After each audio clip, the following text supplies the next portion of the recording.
బెత్లెహేములోనే యేసు ప్రభు వారు జన్మించడానికి గల కారణం ఏంటంటే, ప్రవక్తలో యేసుక్రీస్తు ప్రభు వారు బెత్లెహేములో జన్మిస్తాడు అని వారు ముందుగానే ఏం చేశారు?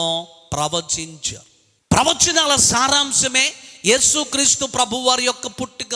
మీకా అనేటువంటి ప్రవక్త యేసు ప్రభు ఏ గ్రామంలో పుడతాడో 700 సంవత్సరాల క్రితమే, అంటే యేసు ప్రభు వారు భూమి మీద జన్మించక మునిపే, యేసు ప్రభు వారి భూమి మీద పుట్టక మునిపే 700 సంవత్సరాల క్రితమే మీకా అనేటువంటి ప్రవక్త యేసయ్య జన్మను గురించి ప్రవచిస్తూ అన్నాడు కదా, బెత్లెహేము ఎఫ్రాతా, నీవు యోధా కుటుంబములలో స్వల్ప గ్రామమైనను, అంటే చిన్నదానమైనను, ఎన్నిక లేనటువంటి దానమైనను, నిన్ను ఏలబోయేటువంటి వాడు నీ దగ్గర నీ గ్రామంలోనే పుడతాడు అని యేసుక్రీస్తు ప్రభు వారి యొక్క జన్మను గురించి ప్రవక్త అయినటువంటి మీకా ఏం చేశాడో ప్రవచించు. ఆ ప్రవచనాలన్నీ కూడా ప్రభు వారు పుట్టుట ద్వారా నెరవేర్చబడ్డాయి.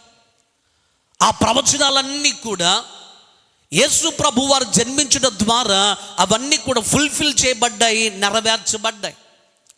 మీకా ప్రవక్త ఏమో ఎగ్జాక్ట్గా ఏ ప్లేస్లో ప్రభు వారు పుడతాడో ఆ బెత్లెహేము గ్రామాన్ని గురించి మీకా ప్రవక్త మాట్లాడు. తన ప్రజలను పాపముల నుండి రక్షించేటువంటి ఆయన, తన ప్రజలను ఒక అధిపతిగా ఉండి ఏలబోయేటువంటి ఆయన ఆ బెత్లెహేము గ్రామములో జన్మిస్తాడు అని ప్రవక్తలు ఏదైతే ముందుగా చెప్పారో ఆ ప్రవచనాల సారాంశం, ఆ ప్రవచనాలన్నీ కూడా నెరవేర్చబడ్డాయి. అందుకే మన ప్రభు అయినటువంటి యేసయ్య 2000 సంవత్సరాల క్రితము ఆయన యోదయ దేశమైనటువంటి బెత్లెహేము గ్రామములో ప్రభువారు జన్మించారు.